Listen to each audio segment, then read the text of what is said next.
pra në kam beru në vizit, hoxha në linkë për Prishtinës, andaj të ta lusim pra një këshirë të shkurt për gjematin tonë, Allah shpërblet. Allah ndërrot, Allah shpërblet. Assalamu alaikum wa rahmatullahi wa barakatuh. Inna alhamdulillahi nahmaduhu wa nasta'inuhu wa astaghfiruh wa na'udhu billahi min shururi anfusina. Wassalatu wassalamu ala nabiyyina Muhammad wa ala alihi wa sahbihi ajma'in. I gjithë falëndërimi i takon Allahut subhanahu wa ta'ala, salavatet, selamet, qofshin mbi njeriu më të mirë që ecin mbi sipërfaqen e tokës, vullën e pejgamberëve, ati cili Allahu subhanahu wa ta'ala na çoi urnek për me jetu jetën, dhe gjithashtu na çoi urnek se si me jetuar muajin e Ramazanit. Pejgamberi alayhi salatu wassalam ishte njeri ma bujar në mesin e gjithë shokëve ti dhe sahabëve. Dhe ushtoi ke bujaria e tij dhe mirësia e tij veçanërisht në Ramazan. Kjo shkak se e takoi ke Xhibrilin alayhi salam gjatë gjithë Ramazanit dhe përsërit ke Kur'anin. Dhe lidhja me Kur'anin në këtë muaj është për lidhje të veçanta që muslimani duhet të bëj kujdes. Sepse jo rastisht Xhibrili zbritke në Ramazan dhe përsëritke pejgamberi alayhi salatu wasallam Kur'anin. Dhe kështu ushtoi ke bujaria e pejgamberit alayhi salatu wasallam për shkak se ushtoi ke imani.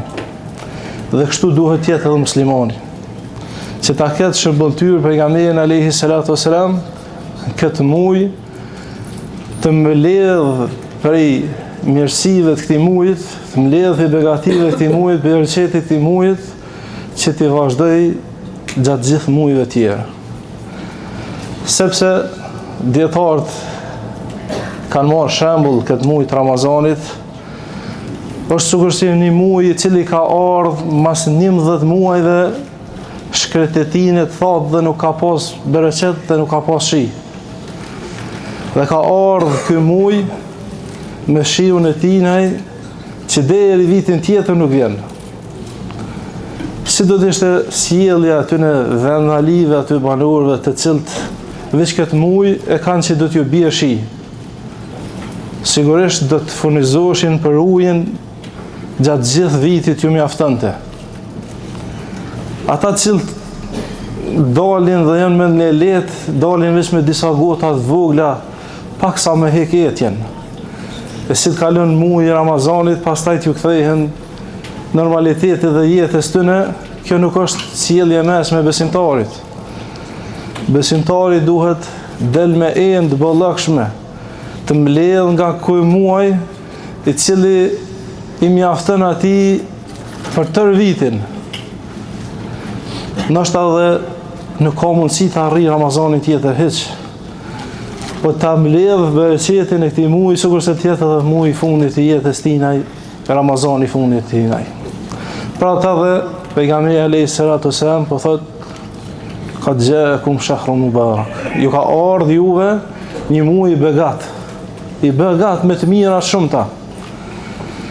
Këto të mira shumëta pejgamberi alayhi salatu wasalam po na mëson vetë, po na tregon që kush argjeron Ramazanin me iman dhe me shpresë në shpërblimin e Allahut, ju falen gjunohet që i ka pas. Mundësia e parë kjo. Ndoshta ai kush s'është i kujdesshëm, me prish në ditë, bën gjunohet gjatë ditës Ramazanit, nuk e ka ashtu siç duhet argjerimin.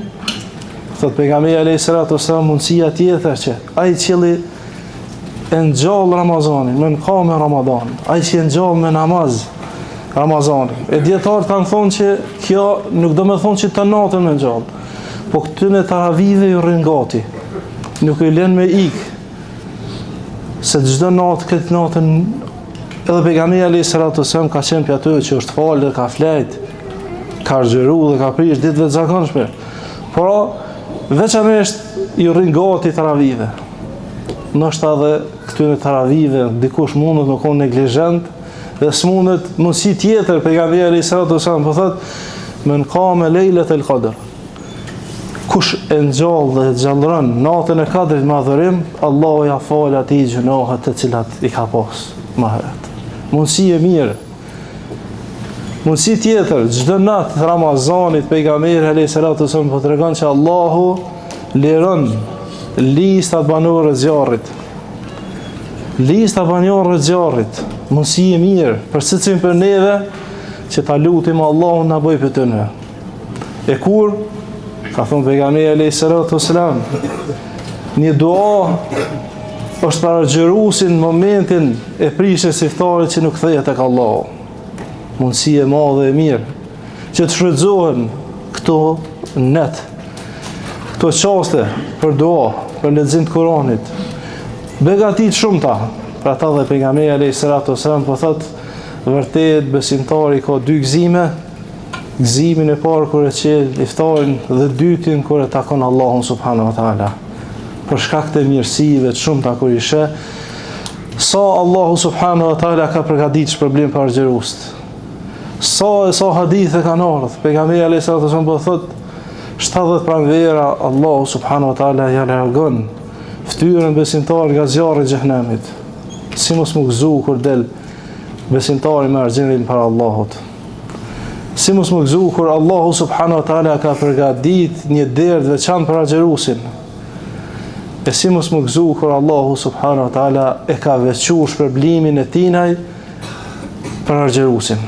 Nuk e ka përshkru, sepse s'mundet me përmendu robi. E lusim Allah në madhuar që t'jem për atyne që përfitojnë për këti mujit, dhe mos t'jem për atyne të cilët dalë ky muj pa përfitu kur gjoheq, sepse pejgamberi alayhis salam po thotë fala yalumun illa nafsa.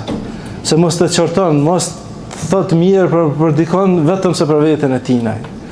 Jenë mundësu gjitha mundësit, jenë hapë dyrët e xhenetit, janë mbyll dyrët e zjarrit, janë prangos dhe shejtant, vetëm se Allahu subhanahu wa taala t'ia lehtësoj robit mëshirën e Allahut subhanahu wa taala dhe kënaqësinë e tij.